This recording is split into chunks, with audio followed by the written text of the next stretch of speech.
Space, the final frontier.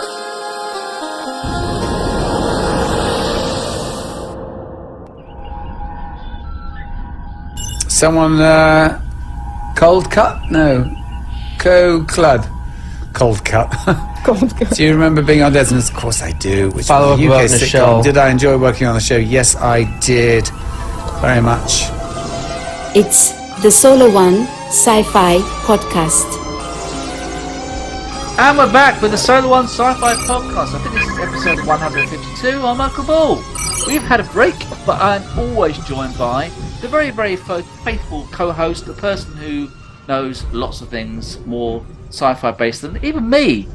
That's Martin Fowler. Hello, Martin. Well, thank you very much. That was a very mature, grown-up sort of intro. I like that. We've been away for 3 weeks now. I've become more of a sophisticated, mature person, you see. Okay, You can tell. okay. Even though my hair's getting more silver and white every time I look in the mirror, but there we go. How are you?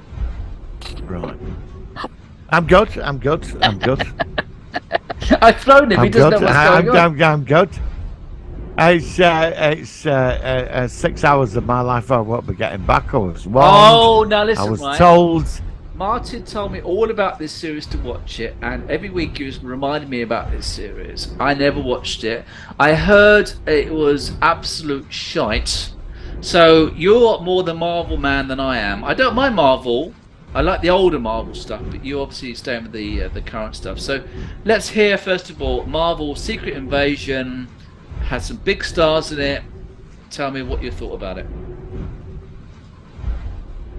Well, that worked draw for me. That way, it was. You had Olivia Colman, Martin Freeman, Don Cheadle, and of course Samuel L. Jackson. Yeah, Samuel Jackson. And he's been off Earth on this space station, so I don't know, with these scrolls, and it comes out with these shape-shifting aliens. There's a million of them living on Earth, and he made them a promise years ago that he'd find them a home, or that the humanity that accepts them. Well, obviously that didn't, but he used them to infiltrate and do stuff for S.H.I.E.L.D. and all that. And that's it. And then we found out he were married to one of them, but she were having issues because she were at a point where she wanted to be a Skrull in front of him. I mean, that dragged on. And he was, saying you've got to stay human because people aren't ready for this.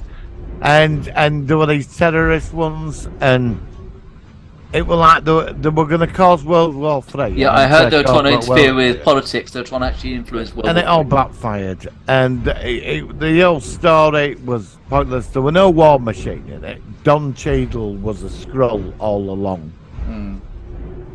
And the story just got worse. Every episode it was just getting worse. And then I thought, we're going to get some vindication in 5 and 6. We're going to get something now, some payoff. Right. And we got nothing. You got nothing. We got nothing. He went off with her, and she become a Skrull in front of him, and they got on a Oh, space. God. Every time you say Skrull, it sounds like you're going to say Scrubber. I don't know why. Do you know what I mean? And he ended up with a Scrubber. But go on. Sorry, go on. And like it was like there's a million of them left still on Earth. Oh yeah, that was it. They invented a machine, and they could get this stuff called the Harvest in Endgame. They were all DNA everywhere of all these superheroes and aliens, and they collected all DNA and they created a Super Skrull. Right.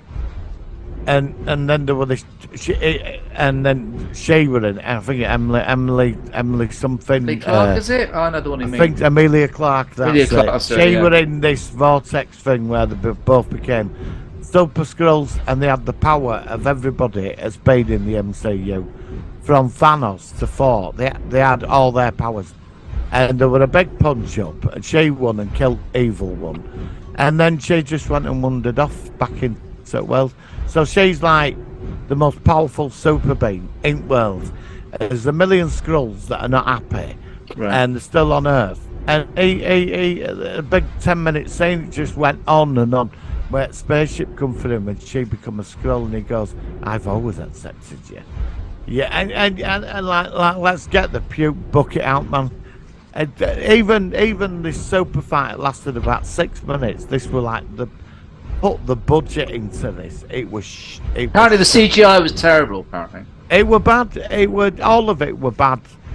And the only one person that I did like in it was Olivia Colman, but she's good in anything. She's good in everything. Yeah, she was actually in Doctor Who, the first episode of Matt Smith's era. Yeah, and in The Office with Ricky Gervais. So yeah, I like her a lot. Yeah, and Peep Show. Yeah. And she's like an Oscar-winning actress. Yeah, she's a great actress. She's a brilliant actress. But this thing I'd sit through, cost $212 million to make for 6 episodes of absolute crap. So where do you think where did the money go? Is it on the actors, on the salaries? Well, I don't. Well, I assume it went on the actors. Yeah, that's what I reckon. As you said that, with that money, I'd assume it's the actors because you've got some big, high-profile actors involved. Well, with that's what drew me in. You know, talent. Because I'm a big Don Cheadle fan. I like Don Cheadle. He was in that film with that porno film about. I forgot what it's called now. Deep Mark. What do they call him? That actor, Mark. Mark of the Todger? I don't know. No, not Mark of the Todger. It was the film that made. I forgot what it's called now. It won a lot of awards, and it made him a star. Mark. He used to Marky Mark and the Funky Crow. Him. Okay, I don't know him, but go on. He was in the Planet of the Apes movie, the Tim Burton one. Oh, okay. I like him. I think he's quite good in some film. He was in Ted, the lead actor in Ted. Ted. Okay, right. Him. I forgot his full name. Well, it's like Don Cheadle was in that film, and then he obviously his career evolved, and he ended up playing War Machine and whatever that guy's in. He's funny. He's just a great actor. Anything that guy's in, he's good. In this, he was playing like this villain. His character, they kidnapped all these people and replaced them with Skrulls. Okay. And it was just absolute. I thought, oh, come on. I knew by episode 2 he was a Skrull. And I thought, where's War Machine? Because you're thinking, well, you're going to get War Machine in this. Some kind of superhero action against the Skrulls. Because you see, this is based on one of the best graphic novels ever done. Marvel's Secret Invasion, and what they put on were nothing like that graphic novel. The thing is, from my perspective, you are much more of a long-term expert in the Marvel universe. You know, like Skrulls and all these races and stuff, which is like a lot of it is like foreign to me. So I'm trying to think to myself that if this was a Star Trek special 6-part season with like some of the well actors, which again we've had this year. And they messed it up. I would understand from your perspective that it would be a real big letdown, shall we say. So I can understand exactly how you're going. That's what I'm saying. So to me, I don't like Marvel enough to think, I've got to watch this. And I was after the She-Hulk fiasco, which you know very well what I thought about that, I have been quite soured off Marvel TV shows, shall we say. I thought WandaVision was okay. Are you still there? You're frozen up. Hang on a second. It's all right. The internet's a bit funny. Okay, that's right. And then you had the Falcon and the Winter Soldier, which was all right. I didn't mind it. It was okay. And then we had Loki, which was all right. I didn't mind that. Yeah, I enjoyed that. But when I saw the She-Hulk, that soured it for me. That was the problem. So, like I said, leave She-Hulk. I know I could stand. I quite like She-Hulk. I thought they did it quite comic. Yeah, but that's fine. That's the individual preference, isn't it? But you see. Go on. Marvel, the this is where. Right, the whole alternative reality and timelines and variants, they brought it all in. The villain's there. We've seen the villain. He's gonna there's loads of variants of him. Yeah. And they're meant to be going to this like big secret war. It's like Doctor Doom becomes God, reality. It becomes one reality, and he's like omnipotent, and they're all fighting each other, and it's like there's a splinter of each reality put on a world, and then you get these like variant versions of characters, you know. Right. And they're building to this, and one of the main characters is already here. But until they get the Fantastic Four in, and that, and then it's not going to happen, because what they're doing, we're on this journey to getting there, and the journey has been terrible. Everything that's been released has flopped. All the TV series they've made over last year have just been terrible, and it's just getting worse. And it's not as, they're throwing more money around than, you know, $212 million for that. Who signs the checks at Disney? Well, from what I understand, Disney, they're not as in a bad situation as Paramount. When we last talked, did we talk about the fact that some of the Paramount big shows, well, not biggest shows have been cancelled? Like there's the Grease sequel thing that's been cancelled apparently, and obviously Star Trek. Yeah, there's a sequel with the girls from Grease. I can't remember what it's called. That's been cancelled. Not that I'm going to watch it, but obviously Prodigy's been. They made one film. It was a classic. Just leave it at that. Yeah, but they don't do that. They've got the rights to the Grease franchise. They're going to try and milk it. And obviously the cartoon series Prodigy, which I've never seen, apart from the first few episodes. No, I have not watched it yet. But I will. I'll watch it after Strange New Worlds. I'm going to watch the rest of the animated stuff, because I'm going to have a big void until we get some live action stuff. So I suppose we're going to ask you. I know you've done reviews on your channel, which is By the Gods of Science Fiction on YouTube, a great YouTube channel. Please subscribe to them, or to him, or to Martin. What do you think of Strange New Worlds, the infamous musical? You haven't posted about that yet. A lot of people love it. A lot of people loathe it. What do you think about it? I thought it fantastic, and I'm going to tell you why. This series, I was a bit unsure when this series started, when these character Pike wasn't in it as much, and it was about crew members. But I've sat back, I've watched all 9 episodes, and they've been absolutely spectacular. I think what they've done with this, they've got writers that are prepared to take a risk. A lot of people hate it. A lot of people hate it. Now I like it myself. I'm on your wavelength. I actually think for the most part they've been pretty solid. I like the actors. I like the characters. I like some of the stories. I don't like every episode as much as perhaps the Rick Berman era Trek episodes, but then they had some episodes which I loved and loathed as well. No, but it was good. It's good. It's very good. But the writers in this series are prepared to take a risk, and they are prepared to go somewhere a bit different. They could make it all about him sat in a big chair and around him about that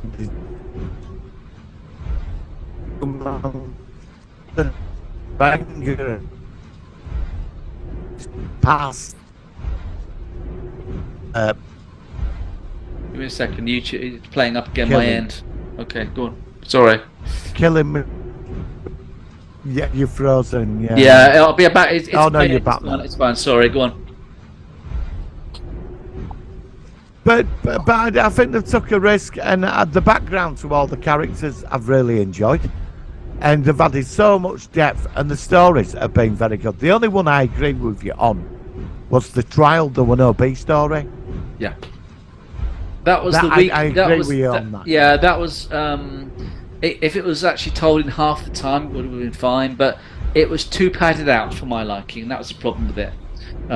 It was more a pacing rather than the story. The story itself was actually quite interesting, but it could have been done in a better. Like I said, Star Trek Continues did a similar thing, and they had a B story which I think worked best. So obviously we had the crossover with the animated series, which I have seen. Quite a lot of that, although I never clicked with it because it's just not my wavelength for Star Trek. I only live action, but I clicked with it. I did too. I clicked with it because of the way it was done. It actually made me want to watch the animated series. It was very. There was a 70s cartoon animated crossover. It's a British film. It's not Watership Down. I always think of that one. It's not one. The Water Babies. It reminded me a bit of the Water Babies, where he falls into the water Yeah. And then he wakes up in a cartoon world. It's like the reverse of this episode. And for some reason, the water babies is what comes to me, even though it's a completely different scenario. And it just worked. It worked in respect of these more comical cartoon characters interacting with Pike and the rest of the crew. It was funny. The actor that plays Boimler, I think is the character's name in the series, he was really funny. It really worked. He's a good actor. He's in The Boys. Well, it should be in a cartoon. He was in. I saw Oppenheimer last week. Oh, now what was that like? I've seen Barbie as well. No, I'm not watching that. Barbie's. It's funny. It wasn't what I expected. It's actually. It sounds like it's quite an interesting concept. Actually, it's about. There's the opening scene is. You remember the monolith in 2001? Yeah. Oh, they do a spin on it with Barbie dolls. Don't they? I heard about that. I heard about that. Got these young girls playing with tea sets and feeding baby dolls. Yeah, I heard about that. And they look up and she stood there. And the new Doctor Who's in it as well. Shooty Gut was in it apparently as well. Yeah.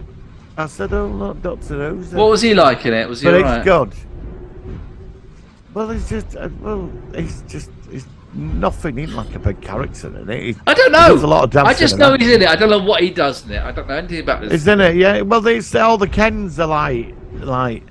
Well, they don't have anywhere to live because Ken's just like. Well, he's not popular, is he, Ken? I don't know. And well, in Barbie Land, Barbies, they all live in Barbie Land.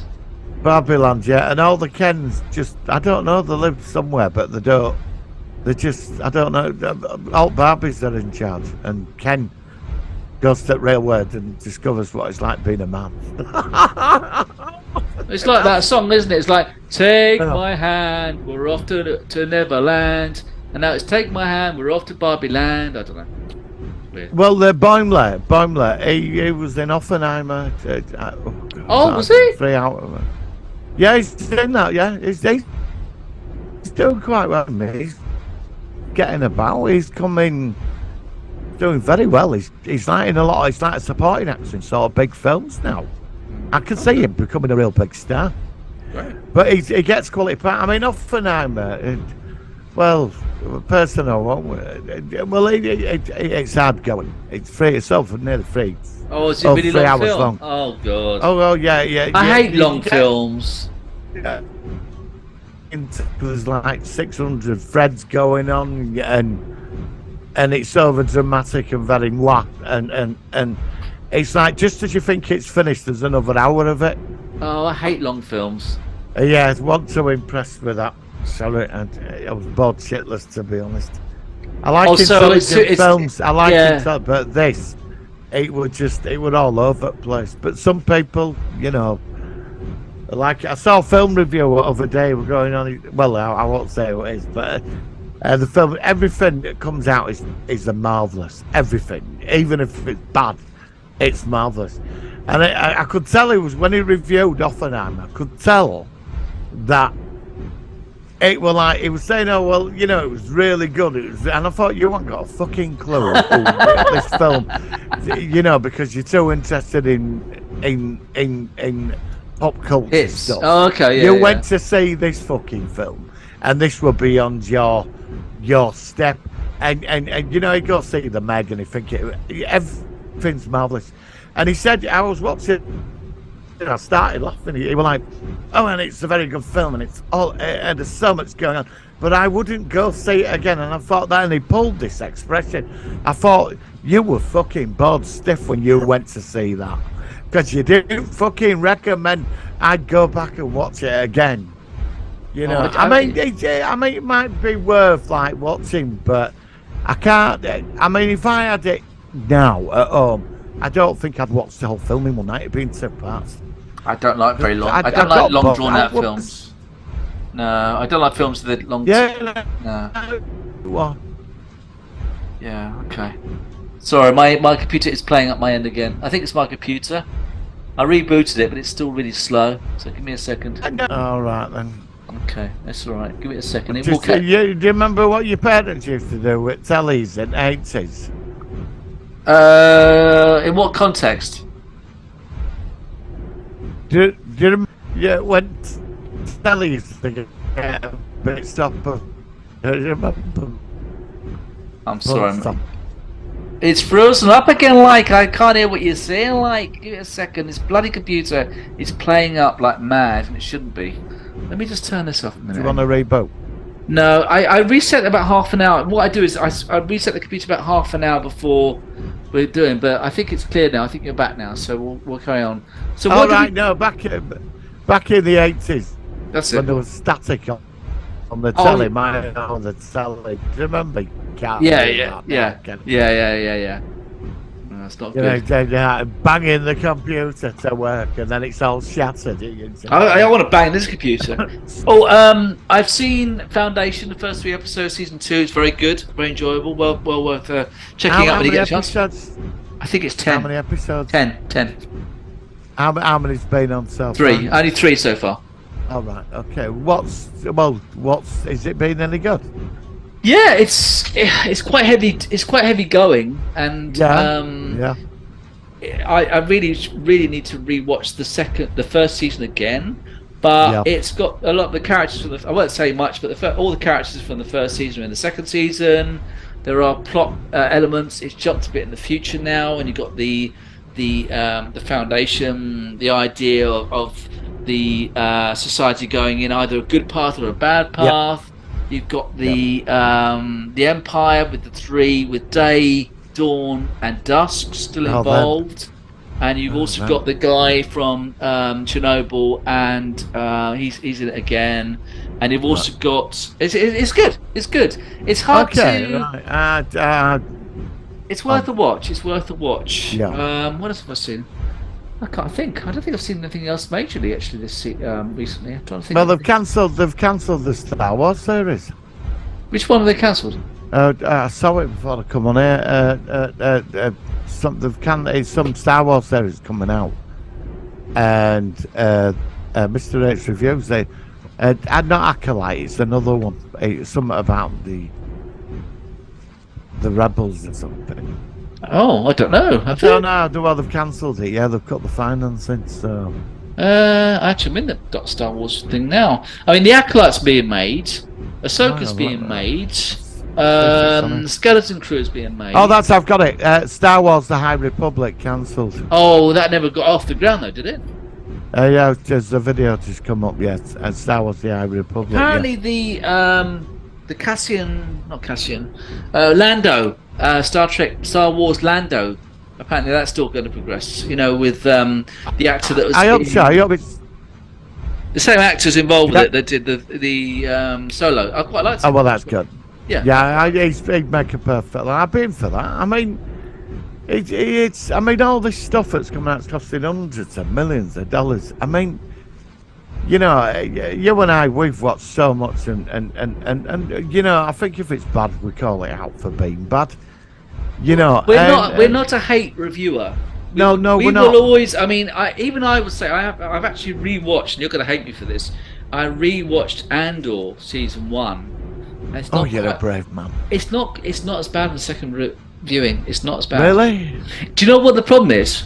It still what? does. It doesn't feel like Star Wars. The pacing is wrong, and it Yeah. feels it's a bit up himself. It's like, oh, we're a very mature Star Wars. So we're on, you know, we've got Mon Mothma and all this stuff, and we are Yeah. doing this, and it's kind of like we're just Star Wars is. It's gonna have more of a. I don't know. Well, it's about hope, isn't it? It's about hope. No, but it's trying to make it as if it's the real world, and I think Star Wars doesn't need to be too near the real world. It's more about the Force and fantasy and magical lightsabers and Well, good and that's all evil. gone. Forget it. That's gone.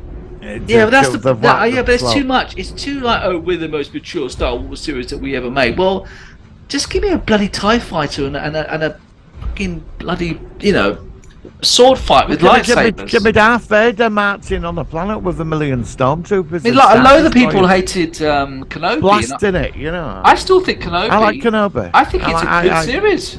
I really do. I I think, can understand why he will like that as well. He had And, no I mean, support. the or last back- he was on his episode- own. The last episode when they had that second fight with the helmet getting broken and everything, it was brilliant. It was really, really epic. Yeah, no, it was, and I loved the ending. He could have took him out. But it should have been. It should have been a movie. It should have been a 2-hour movie. Yeah. Not a 6-episode miniseries. No. That's where it went wrong. You know, he looked at Vader. He said, "You know, I blame myself, but it was you that have done all this to yourself." And he's right. And he said, "I'm not going to kill you. You have to live with yourself, man.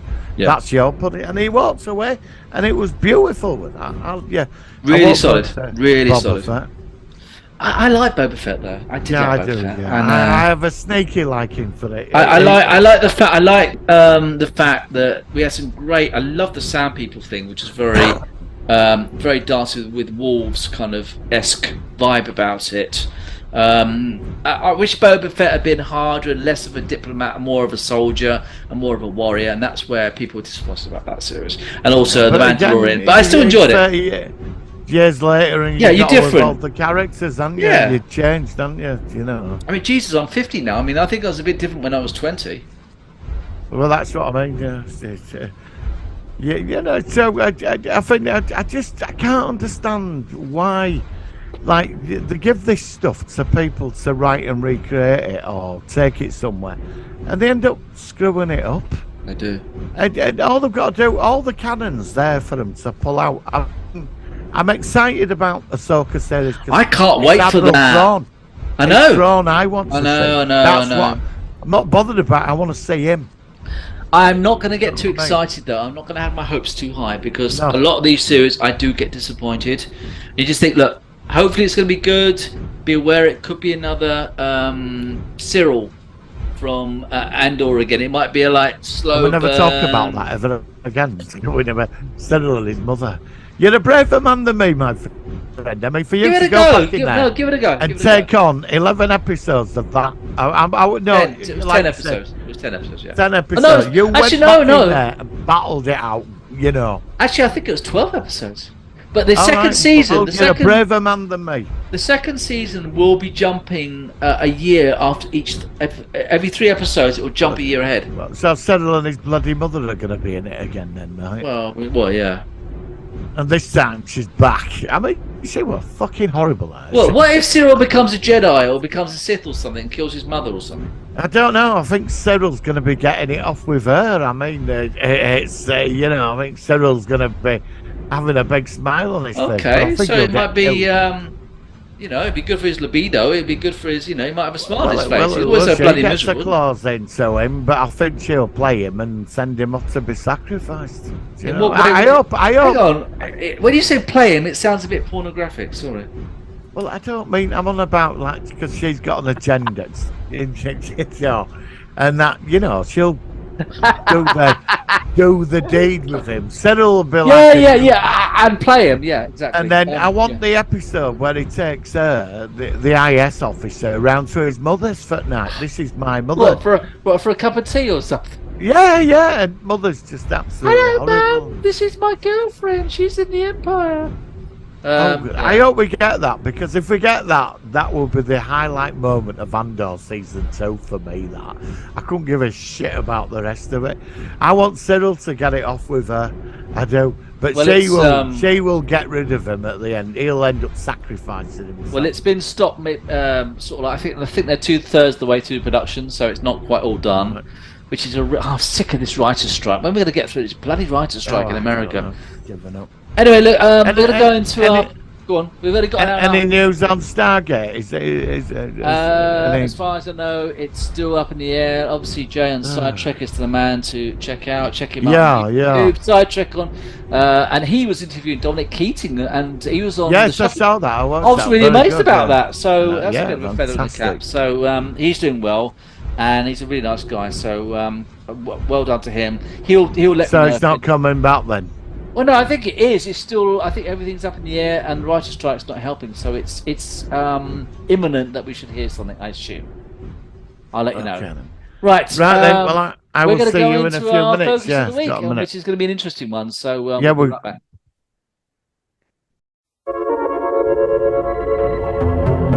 It's the Solar Sci-Fi Focus of the Week.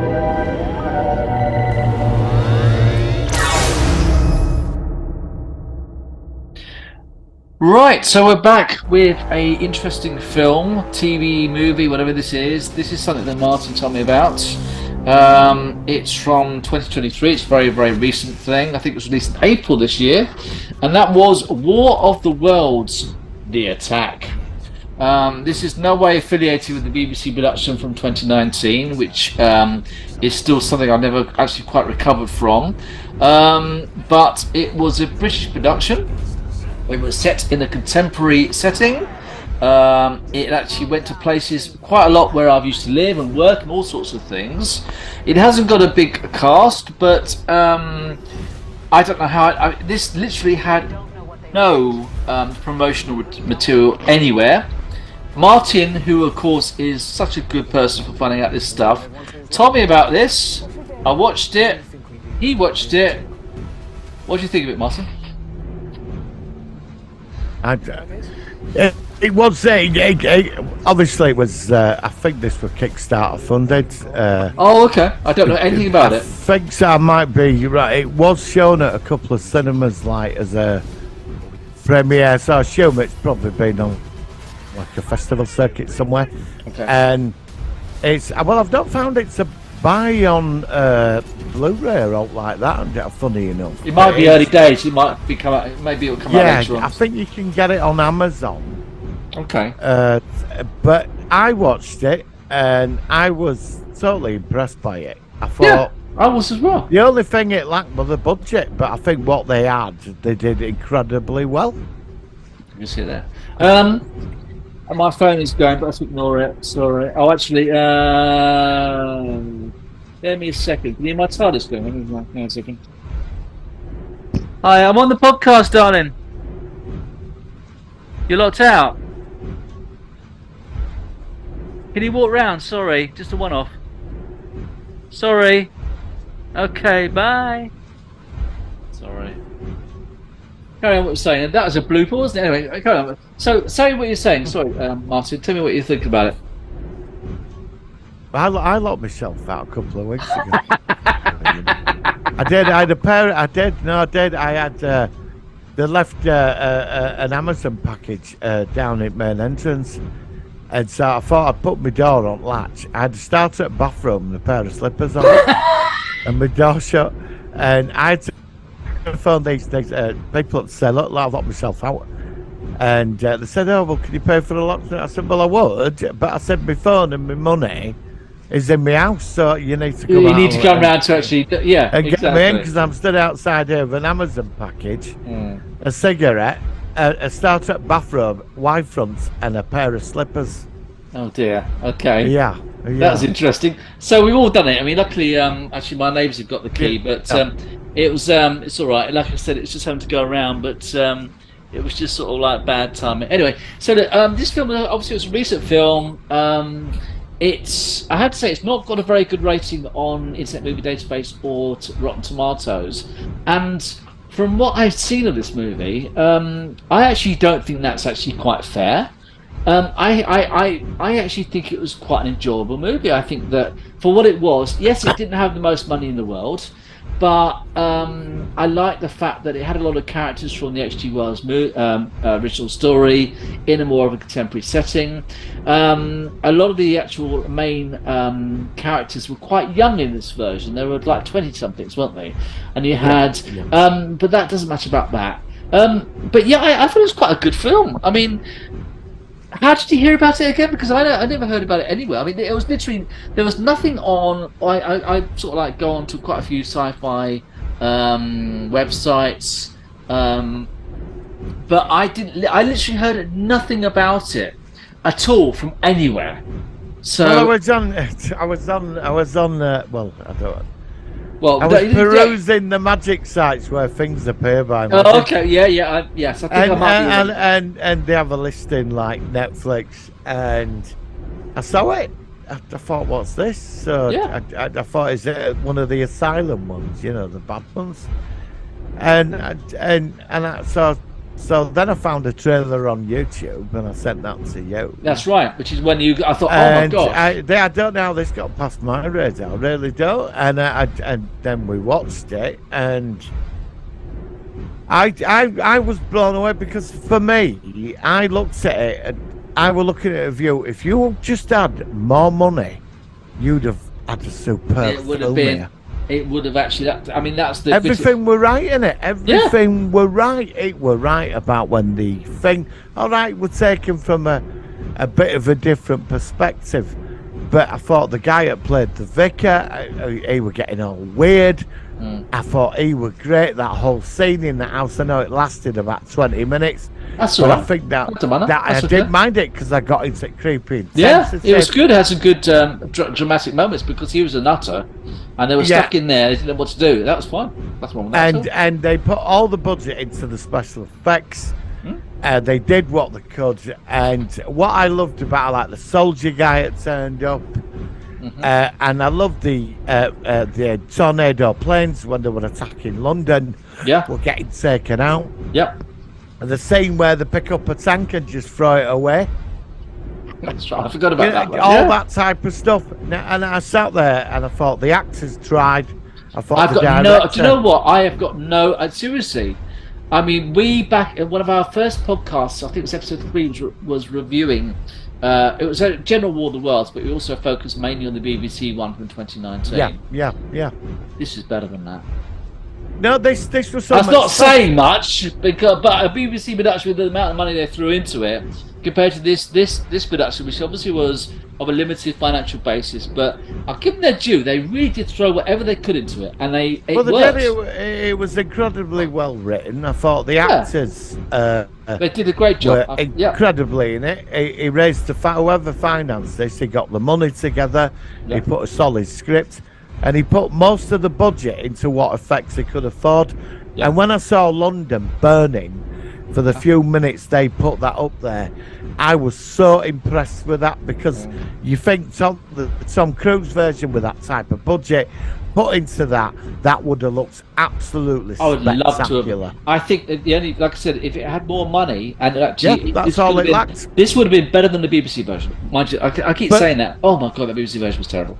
This is fine. Oh dear. I mean, that the BBC version will have cost more money than that film. Absolutely by a big chunk. Yeah, this was better than that. Oh yeah, it was superior. I mean, I know there were a lot of talky pieces in it, but it worked. I don't mind because he had limited budget. He had to work with what he got, and he treated us to some beautiful scenes. And all he lacks was money. And then the BBC, how much did that thing cost? 3-4 million? What we had to sit through every week. That'll have been in the millions. I bet that were 3 or 4 million. He probably did this film for what? 400,000. I was going to say. I don't know how much. I mean, I would have thought it'd be. I don't know how much it would have cost. I would have thought it'd be maybe not 200,000. I think it'd be under $1 million. It'd be under. I was going to say half. Actually, at first I thought it was $500,000. I'd say $500,000. Yeah.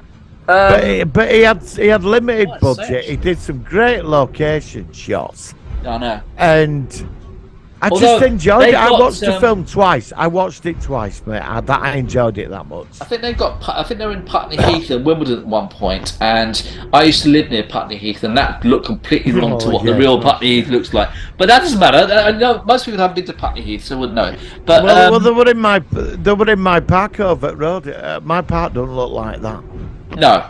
Yeah. So it's funny that both of our perspectives. Because it's interesting. They went to 2 places where we have lived, and they got them wrong. But that's fine. That's fine. We don't mind that. I don't mind that either. I'm trying to see about. Obviously, it's a UK production. It's 1 hour 25 minutes. It was released on Hulu apparently in August 2023. It's actually released this month, so it might actually become a bit more. I'm really sorry this wasn't bigger. I hope it does get bigger because I honestly thought it was very good. I wonder why they called it War of the Worlds Attack. The Attack. I don't know. Maybe to differentiate from the BBC version. That's why they're trying to differentiate from all the other versions. That's what it is. That's what it is. Is there a budget in there? How much? That's exactly what I'm looking for. I can't see a budget. It just says it's a production, and it says it's only got a 3.5 out of 10 on Internet Movie Database, which I don't think is fair. I don't think that's fair at all. It's rented by on Prime Video, so if you want to check it out properly, please do. I would say this: look, in the end, we're just a podcast. We're a reviewing podcast, but I would say this: that if you love the story of H.G. Wells' The War of the Worlds, I love the 1953 version. I really liked the 2005 version. I loathed the 2019 BBC version. This version is financially a bit limited, but it's a good version. But if you had the budget of the Tom Cruise movie, it's a good version. Oh yeah, we would have been right up there. If you had the budget of the Tom Cruise movie and gone down that path, where I think the walkers in the Tom Cruise film were incredible. I would say this about the tripods in this version. I have to say this, and people, I don't know. The heads of the tripods in this are the Sentinels from the Matrix. Oh yeah, well, yeah, but that's the only thing. Who cares? It's not a big deal. Okay, it worked for me. I love the scene where it picks up a tank and just threw it away. I love that because that's what they do. And it was great. If you now there were scenes in that film that should have been in the Tom Cruise one, like when the city were burning. If you'd have put all, that's what the Tom Cruise one lacked. Yeah, it's like if you put these two films together, you get a decent War of the Worlds movie. But what they did in this, I was impressed. I would come out and defend this film. I thought it was bloody good. And for what he did on a limited budget, it just goes to show that there is people out there that can do something. It kept me engrossed. I watched it again after I watched it. So I've only watched it once, but people are saying things like twice, the effects are the best thing about the film. We saw this on Amazon Prime. But it had limited budget. No, exactly. I mean, I don't mind fan films if they're done well. I've been watching a few Star Wars fan films recently. I saw one with Darth Maul, and you might have seen it, where he fights off these. It's just becoming. I can't talk. I can't say it. Just before he becomes the proper Sith, and he's fighting a Jedi, and it's very, very good. I've seen that. And great sort of like sort of movements and stuff like that. But here we are. Look, the worst is actually the War of the Worlds by far. That's rubbish. I mean, there's a lot of negative. I mean, do you think it's just that we both just happen to like this and we're wrong? Because I don't think that. I mean, this has got some really hard. I think it's got potential. I think all it's like if you pumped 100 million into that, you'd have had a superb movie. Someone says, what's it saying? The most boring version I ever saw. Did you see the BBC version? Did you really see that pile of shite? One person, decent modern take on the original source material. Yeah, it's very hard critics. Worth watching. It's not terrible. I think. Well, I have to disagree with them. I agree. Because I could see this for what it could be, and that's all I saw with this. And they tried with this film. They so tried with this. Now, there's a really nice review here from somebody called Zayan Syed. I can't pronounce his surname. And he says, I'm a War of the Worlds fan. I happened to come across this film out of nowhere, like you did when you told me about it. Yep. I watched this with my teenage son, and he loves it. Now he kind of gets all the main points of the original story better as he tries to read the book but couldn't understand anything. I'm happy for the fact that he enjoyed this film in a strange way. I enjoyed it too, although it looks low budget, but an overall good attempt. I think it's really, really good attempt. I just wish it could have got another $1 million thrown into it or something. It would have made it really something special. It's all it needed, but a bit more cash. But I also think that the fact that because again it's got low budget, it wasn't promoted anywhere. I don't know where this came from, but I mean, one thing that surprised me. It was shown at a cinema. It got shown. Yeah, but why wasn't it in like Sci-Fi? Why wasn't it not like on Cult Times or Down on Geek? I don't know. I didn't hear about it anywhere. Why weren't we aware of it? I came across it totally accidentally. By accident, and then I found out it'd been released this year. I thought it was like an old one because they had the old mobiles in it. I think we watched it literally about 2 weeks after it was released. Year old and it's brand new. It's brand new. I mean. It's brand new. So it worked. All it needed, I was so impressed with that film. I was. Yeah, I really was. And you told me about it, and I said to you, Martin, where the hell did you hear about this? I'm really pleased you told me about it. And I said to you, right, I've got to review this as soon as we come back from our break. And we have, and we've had a really good sort of like discussion about it. So I would just say, all right, I suppose out of 10, I'll rate it this week for what it is, because it's not a multi-blockbuster film. It's not going to get 10 out of 10. But as it is, for what it is, in respect to the story, the actors, the special effects, I'll give it a solid 8.5 out of 10. I was thinking 8. I'm going to go with same as you. Okay. Why? Because the ingenuity of what they did. Because of what they did for what their financial limitations. I really, really think that you should check it out. If you're a science fiction fan, you don't look.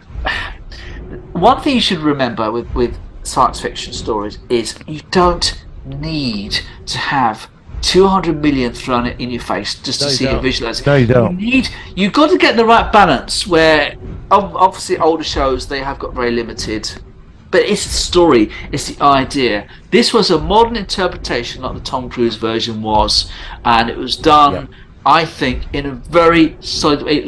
It was respectful of the story when it was originally made in 1897, whatever it was, and it was a modern take like the Tom Cruise was as well, but it did it in a way that I think that is very complimentary. It's such a wonderful story. It's so poignant for me as a science fiction fan. It's one of my definitive stories in my life, which has made me love this entire genre for so long. And I mean, the 1950s and the Jeff Wayne album are they're the gold standard. They're the defining. They're the gold standard. Yeah, exactly. Yeah. And then after that, the Tom Cruise version, which is still very good. You might not agree. I'm going to put this film. I think if they'd have had that type of budget, that film could have been just as good as the Tom Cruise one. Absolutely. And another contemporary version of it. I loved it. I'm going to watch it again. I only seen it once, but I'm going to watch it again.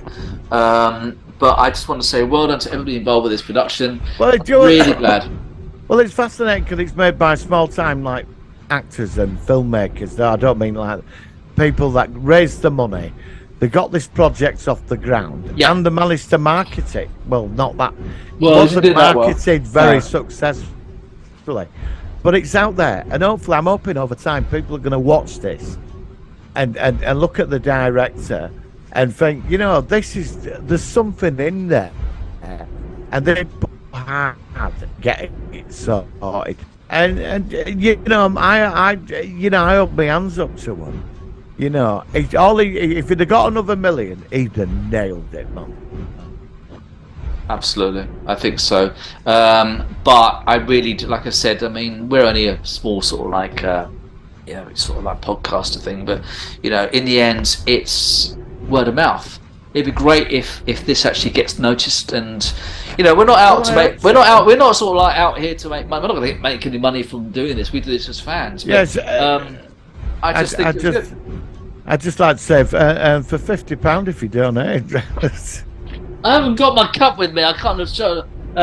But yeah, I mean, no, I'm not going there. No, it's fine. But what I'm saying is that check it out. It's a great story. It's one of the most original sci-fi stories ever, and I think that it's worth your time. Do you know the bit? One of the bits I liked, because when they were in the cottage, and the vicar's losing the plot. I mean, it was just like. I loved it when you saw the probe come into the house. Yes, which we've seen in other versions as well. Yeah, that, and it was bloody creepy, and then it just tied itself round and just lifted him off. Yeah, and I loved that. But I found him who played the vicar. I found him quite fascinating.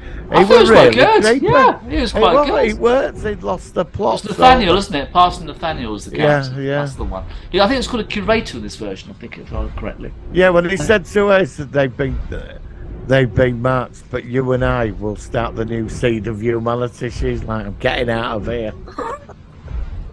All right, Martin. Well, I think that's pretty much all we've got to say about it. But well worth it checking out. Please do. It's out there. I'm sure you just look it up on Google. There's places where you can obviously download it or purchase it, or whatever means there are to actually probably watch it. So thank you, Martin. So next week, I was wondering if... Oh no, sorry. Next week we're going to do Strange New Worlds, aren't we? The series finale. No, hang on. Yeah, we can.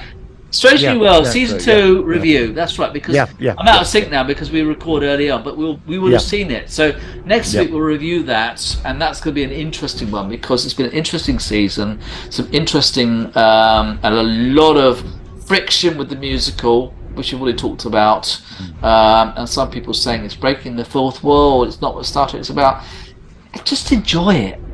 You know, it's just... Yeah, it's like that War of the World. Just see it for what it is. Yeah, just enjoy it. If it's not for you, I mean, obviously there's plenty of other Star Trek to watch. Go back to Voyager or Strange or to Deep Space Nine. I mean, you know, it doesn't mean that you don't like Star Trek if there's one iteration of Star Trek you don't like.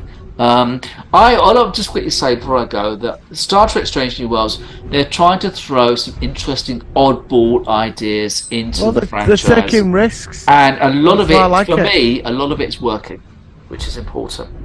Yeah. So on that note, I'm going to leave now. At the beginning of this episode, which you haven't seen yet, Martin, we had Dominic Keating, who was, of course, Malcolm in Star Trek Enterprise, who could not pronounce my YouTube name. Yeah, I watched that. And he called it Cold Cut. So I just wanted to say, Dominic, if you're watching this, please subscribe. My channel is relatively big now, and it's Co-Clud. So on that note, thank you, Martin. We will be back next week with Strange New Worlds. And until then, live long and prosper. Live long and prosper. Cold cut? No.